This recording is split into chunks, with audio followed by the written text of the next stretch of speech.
حضرت ابو ہریرہ رضی اللہ تعالیٰ عنہ سے روایت ہے کہ ایک شخص رسول اللہ صلی اللہ علیہ وسلم کے پاس آیا اور عرض کیا، میرے پاس ایک دینار ہے، بتائے کہ میں وہ کہاں خرچ کروں اور کس کو دوں؟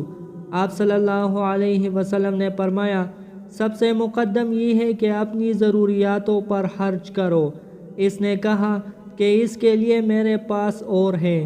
آپ صلی اللہ علیہ وسلم نے فرمایا، تو اپنے اولاد پر اور اپنی اولاد کی ضروریات پر خرچ کرو۔ اس نے کہا کہ اس کے لیے میرے پاس اور ہے۔ آپ صلی اللہ علیہ وسلم نے فرمایا، تو اس کو اپنی بیوی کی ضروریات پر خرچ کرو۔ اس نے کہا، اس کے لیے میرے پاس اور ہے۔ تو آپ صلی اللہ علیہ وسلم نے فرمایا کہ پھر اس کو اپنے غلام اور خادم پر صرف کر دو۔ اس نے کہا کہ اس کے لیے میرے پاس اور ہے۔ تو آپ صلی اللہ علیہ وسلم نے فرمایا کہ تم زیادہ واقف ہو کہ تمہارے اہل قرابت میں کون زیادہ ضرورت مند اور مستحق ہے۔ تشریح: غالباً ان صاحب کے ظاہری حال سے رسول اللہ صلی اللہ علیہ وسلم نے یہ اندازہ کیا تھا کہ یہ خود ضرورت مند اور تنگ حال ہے اور ان کے پاس بس ایک دینار ہے اور یہ اس کو ثواب آخرت اور اللہ کی رضا کے لیے کہے خرچ کرنا چاہتے ہیں، اور ان کو یہ معلوم نہیں کہ مومن بندہ جو کچھ اپنی ضرورتوں پر خرچ کرے یا اپنی بچوں، بیوی اور غلاموں پر جن کی اس پر ذمہ داری ہے خرچ کرے، وہ سب بھی صدقہ اور اللہ تعالیٰ کی رضا اور ثواب کا وسیلہ ہے۔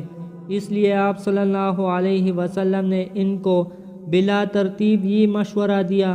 عام اصول اور حکم یہی ہے کہ آدمی پہلے ان حقوق اور ان ذمہ داریوں کو ادا کرے جن کا وہ ذاتی اور شخصی طور پر ذمہ دار ہے، اس کے بعد آگے بڑھے۔ ہاں، وہ صاحبان خدا جن کو توکل و اعتماد علی اللہ کا بلند مقام حاصل ہو اور ان کے اہل و عیال کو بھی اس دولت میں سے حصہ ملا ہو، ان کے لیے یہ صحیح ہے کہ خود پاکہ سے رہے، پیٹوں پہ پتھر باندھے اور گھر میں جو کھانا ہو وہ دوسرے اہل حاجت کو کھلا دے۔ خود رسول اللہ صلی اللہ علیہ وسلم اور خواص صحابہ کا حال اور طرز عمل یہی تھا۔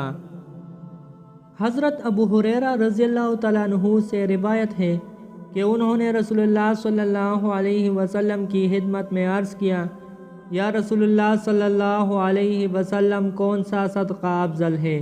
آپ صلی اللہ علیہ وسلم نے فرمایا، وہ صدقہ افضل ترین صدقہ ہے جو غریب آدمی اپنی محنت کی کمائی سے کرے، اور پہلے ان پر خرچ کرو جن کے تم ذمہ دار ہو، یعنی اپنے بیوی بچوں پر۔